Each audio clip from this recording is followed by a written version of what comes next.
నలుగురికి నచ్చినది నాకసలే నచ్చదురో, కాంగ్రెస్ ఎమ్మెల్యేలు నడవని దారిలా నేను నడుస్తాను రో అన్నట్టే వేస్తున్నాడు మునుగోడు ఎమ్మెల్యే రాజగోపాల్ రెడ్డి. పొగరని అందరన్నా అది మాత్రం నా నైజాం, తెగువని కొందరన్నా అది నాలో ఉన్న నిజం. కాంగ్రెస్ సర్కారు ఒకవైపు తానొక్కడు ఒకవైపు అన్నట్టే వేస్తున్నాడు.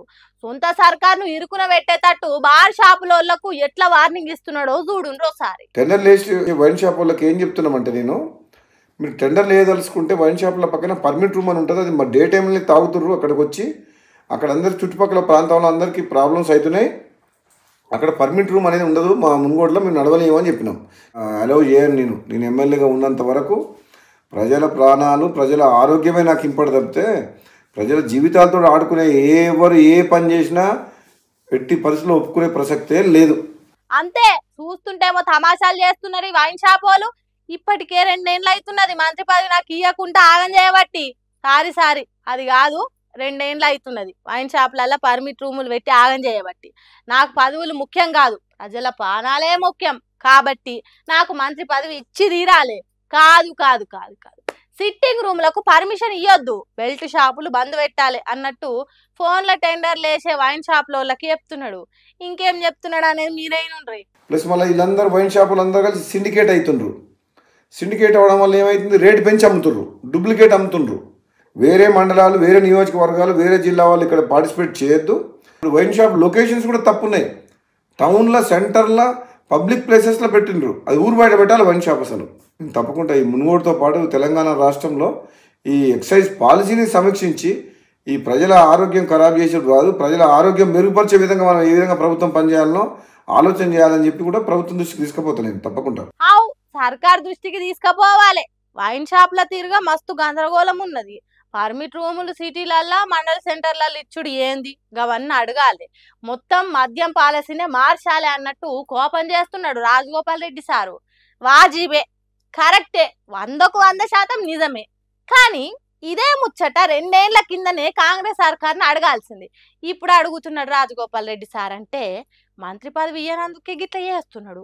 సర్కార్ను సాదే మందు దుకాణాలను బంద్ పెట్టిస్తే సీఎం రేవంత్ రెడ్డి దిగొస్తాడు, మంత్రి పదవి ఇస్తాడు అన్నట్టు చేస్తున్నాడు అనే అనుమానం తెలంగాణ జనానికి వస్తున్నది.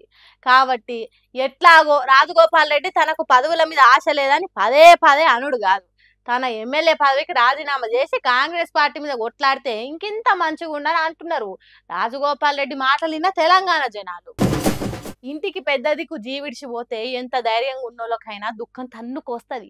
ఎల్లకాలం కలిసి ఉంటా అని తాళి కట్టిన భార్యకు ఎక్కడ లేని ఏడుపు వస్తుంది. అగో గట్లనే జూబ్లీ హిల్స్ ఉప ఎన్నికల ప్రచారంలో మాగంటి గోపీనాథ్ అభిమానులను, గోపీనాథ్ కుటుంబం కోసం వచ్చిన జనాలను చూసే వరకు మాగంటి సునీతకు దుఃఖం ఆగలేదు కావచ్చు, ఓరు నేర్చింది. ఇక దాని మీద కాంగ్రెస్ పార్టీలు నోటికి ఎంత వస్తంత మాట్లాడుతున్నారు.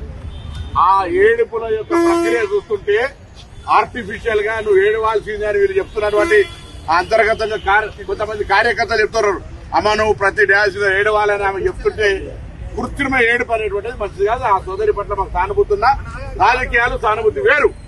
వేదికల మీద రాజకీయ ప్రసంగాల మధ్య కన్నీళ్లు పెట్టుకొని సానుభూతి ఓట్లు సంపాదించాలనే ప్రయత్నం చేస్తున్నాం. ఇంకా కన్నీళ్లు పెట్టుకొని ఒకరు ఓదార్చుంటే ఒక ఈ డ్రామా అంతా కూడా సినిమాలో చూసినట్టు అనిపిస్తా ఉంది. చూసిండ్రా, మంత్రి పొన్నం ప్రభాకర్ కు సునీత ఏడుపు డ్రామా తిరగా అనిపించిందట. కావాలనే కొందరు బీఆర్ఎస్ పార్టీలు ఏడవాలని చెప్తున్నారట.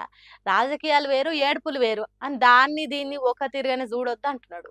అట్లనే ఇంకో మంత్రి తుమ్మల నాగేశ్వరరావు మాట్లాడుకుంటా ఒక ఆడ కూతురు కన్యలను కూడా వాళ్ళు వదిలిపెట్టేటట్లు లేరు.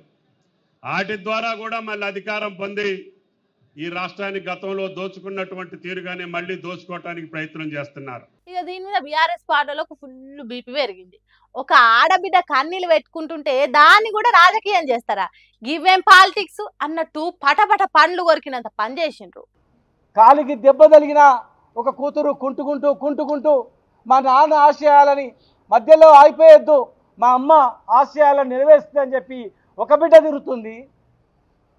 కుడి పక్క కొడుకు, ఒక పక్క బిడ్డ తల్లిని ఓదార్స్తుంటే ఆ ఓదార్చే ఏడుపుని నువ్వు యాక్షన్ అంటే ఆమె చనిపోయినప్పుడు ఎంత బాధపడ్డదో ఇవాళ నువ్వు అంటే ఆమెకు అంతకన్నా బాధతో కుమిలిపోతా ఉంది.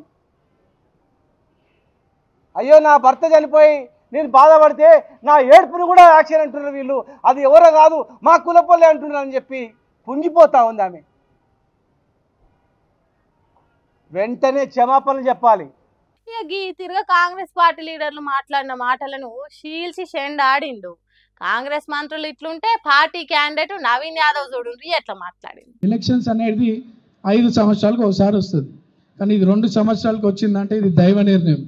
మన గతంలో అభివృద్ధి జరిగిందా అన్యాయం జరిగిందా అనేది మీ అందరికి తెలుసు. ఇన్నరా నవీన్ యాదవ్ ఎమ్మెల్యేను చేసేదానికి దేవుడు తీసుకున్న నిర్ణయం ఈ ఉప ఎన్నిక అన్నట్టు ఎట్లా చెప్తున్నాడు చూడండి.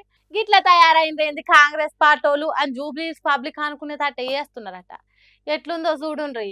మనిషి దూరమైందనే బాధల నుంచి పుట్టిన కన్నీళ్ళ మీద కాంగ్రెస్ పార్టీల రాజకీయము ఏందో ఏమో. అలా మాటలకు జవాబు జనం ఎట్లా చెప్తారో మనం ముందు ముందు చూడాలి.